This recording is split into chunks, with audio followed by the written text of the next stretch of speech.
Hi guys, welcome back to another video. I hope you have been well. I hope God has kept you well. We are okay, and as you've read from the title of today's video, I have been getting so many questions on how I homeschool and which curriculum we actually use, and the pros, the cons of homeschooling. And I know that in my previous videos I kind of tried to talk about how we homeschool and a normal day, how it goes, and I don't think I did justice to that. So I just thought I would do a sit down video. I'm hearing noises outside and it's my son, so just please bear with those noises. So I just thought I will do a sit down video and talk about homeschooling and anything that we do and how I can gather as much information for you guys in this video about homeschooling. And we're going to do that as I hold this laundry. This is a lot of laundry. This is a whole week's laundry. So we can even start there. And I can actually say, because I homeschool, I wasn't intending to start here, but let me start here. I used to try my best to do all the work in the house and still go ahead and homeschool and still go ahead and be present for my son. But sometime last year, I realized that I'm gonna die.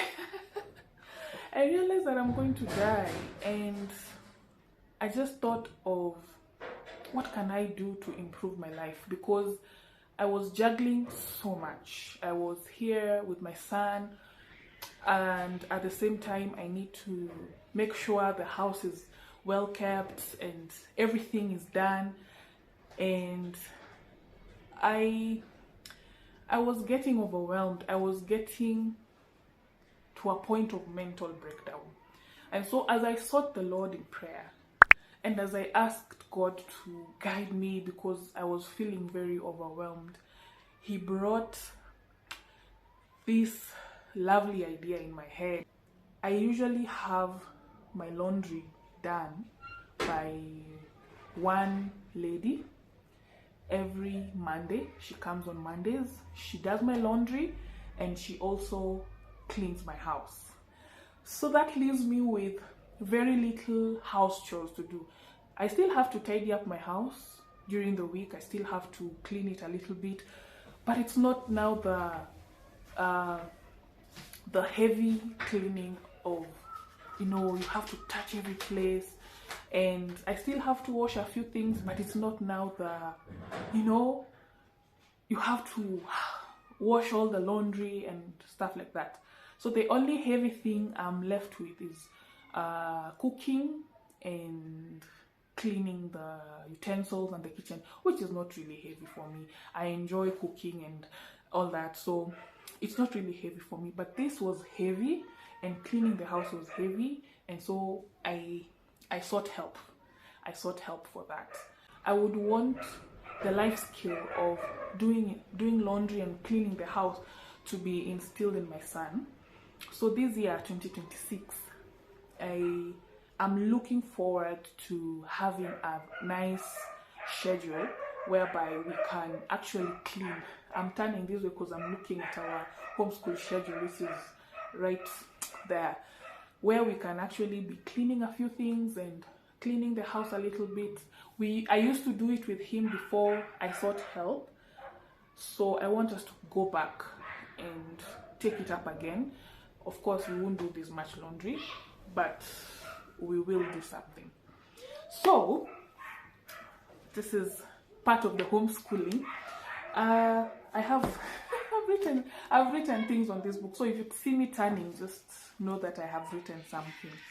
So the first thing I would want to emphasize on that has really been a blessing to this homeschool is the fact that I have the time to teach my child about Jesus.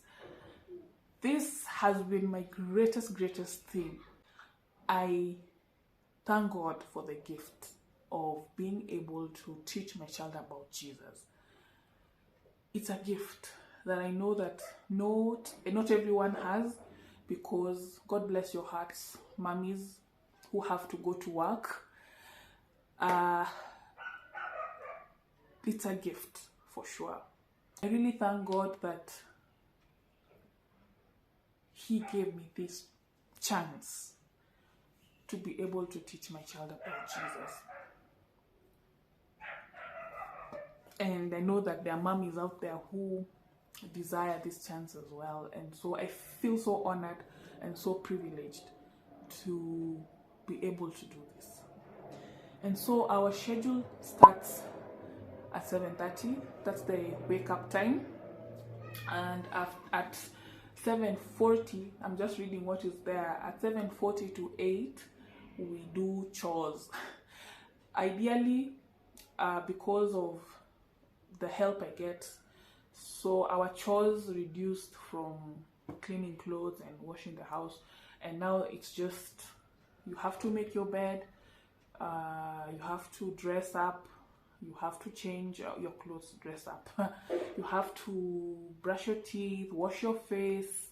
Yeah, just a little things that he has to do. So after that, we go straight to devotion. So devotion usually is scheduled at 9 to 9:30. We do devotion, and that's the first subject of the day. Our first subject of the day is not math, English, it's devotion. Because what we eat for breakfast is heavy. Because you may find that we are eating ugali, we are eating githeri, we are eating chapati. That's heavy, so he would prefer eating from 10. So at 10, actually it's written 9:30 to 10. He has breakfast, but mostly it's usually at 10, as I have seen. We usually do it at 10. Then from there, it doesn't take long to eat breakfast. Our school is supposed to start at 10 to 12. So maybe 10:15 there, 10:20 is when we usually start. We only do 2 hours of book study, like 2 hours maximum. Sometimes it even just is 1 hour, 1 hour and a half, but maximum is 2 hours. So in the 2 hours, we do math, we do English, we do science, but I haven't called them that to him. Like, he doesn't know anything about math or anything about English or anything about science. I just tell him, today we are doing addition, or today we are doing subtraction, or today we are counting numbers, or today we are learning about plants, or today we are learning about insects. So not that I haven't told him that this subject is called math, this subject is called English. He's just, okay, he's turned 6 this year, but last year he was 5. Yeah, his birthday is in December. So last year he was 5, so I didn't complicate life for him. So then after that, we still have another whole schedule down there, which I won't talk about, because after around noon, 12:30, school is done. So the only thing he does now is eat, play, sleep. He naps. Actually, he naps in the afternoon. I've also gotten many questions about the curriculum that I use. Because we were still, I know in CBC, his age of 5 years. Now let me talk in past tense, because now we are in another year. I will still keep this schedule because it worked so well for us, but now things will change. What I'm talking about right now is what we used to do in 2025, 2024, is what worked for us then. So I will talk in past tense. So the curriculum that we used to use is a curriculum called eclectic. I'll write the name down here. Eclectic curriculum. Am I ever going to fold these clothes? Eclectic curriculum. Eclectic curriculum is when you don't use one curriculum. That means you check out different curriculums and you find what fits your child. I used to go to Pinterest. Pinterest has been my best friend in homeschooling.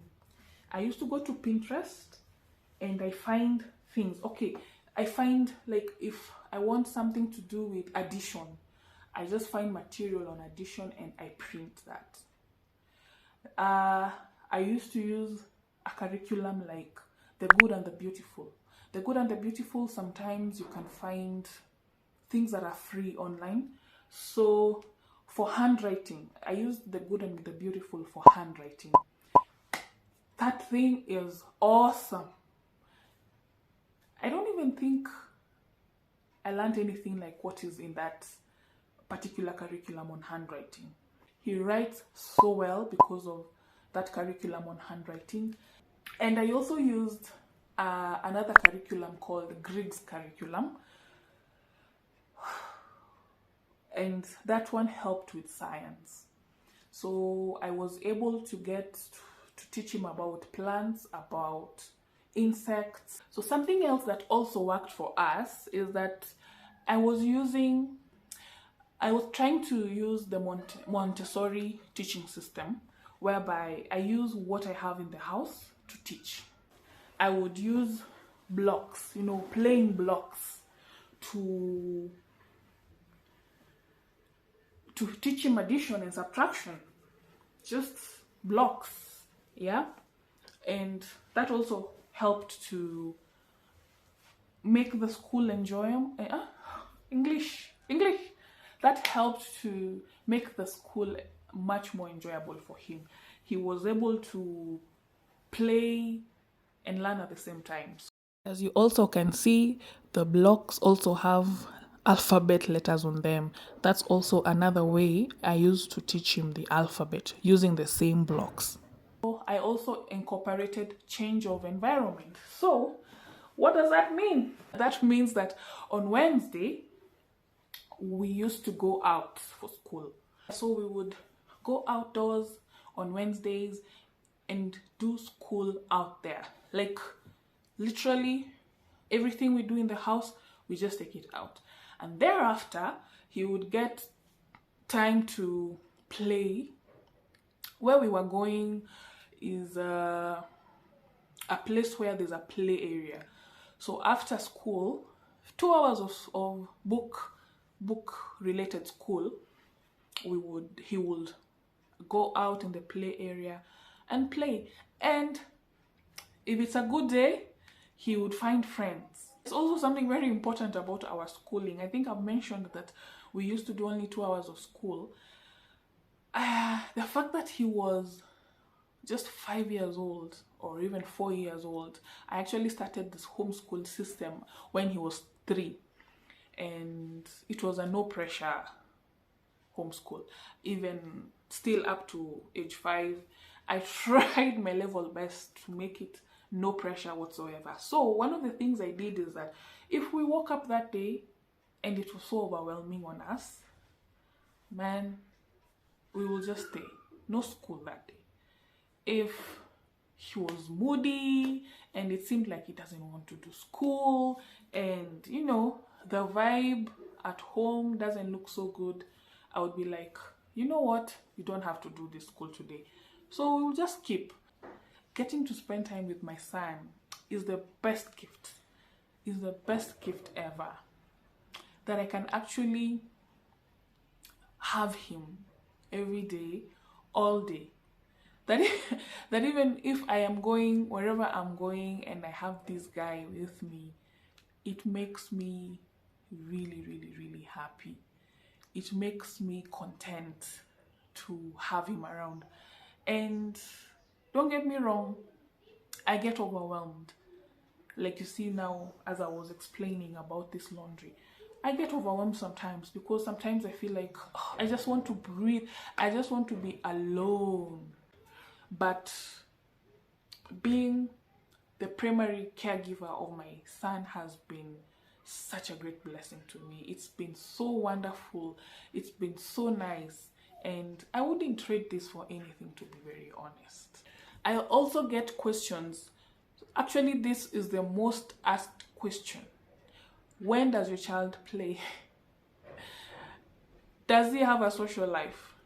And where I live, we have neighbors and they have children, so he gets to play with his children. He may not play in school or something like that, but he gets to play with his friends.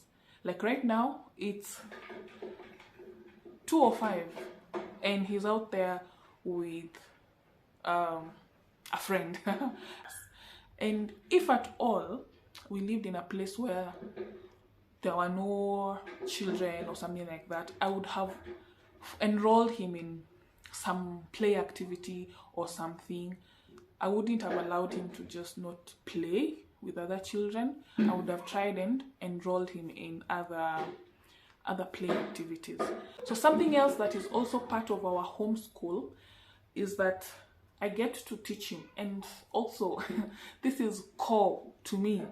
I really emphasize on these things. I get to teach him to work. Like as I was saying, I want to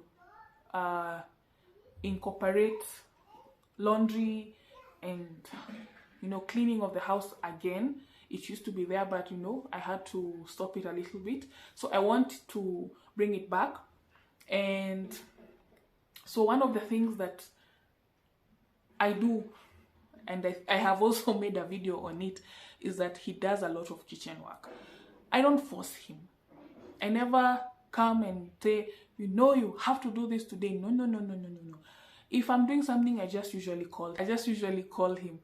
Would you like to help me in the kitchen to do this, to cut tomatoes, or to stir the food, or to wash utensils? And sometimes he says no, he doesn't. Sometimes he says, no, mommy, I want to play. And I'm like, okay, you play. And when he wants to help, I never say no. I just tell him, come, let's do this. Whatever you want to do today to help me, please come and help me. That's all for this video. I hope it was helpful for anyone aspiring to homeschool their child, or just out of curiosity to learn about homeschooling. It's not bad at all. It's really nice. I don't know whether to talk about myself and how I feel about the whole homeschooling thing, because you see now I'm always in the house, I'm not working, and how am I surviving? I don't know whether that's a video that I can do. If you'd like to know, let me know in the description down below, and I'll probably make a video about myself and what I think about homeschooling and how I survive. So that's it for this video. I hope it was helpful, and see you guys in another video. Bye.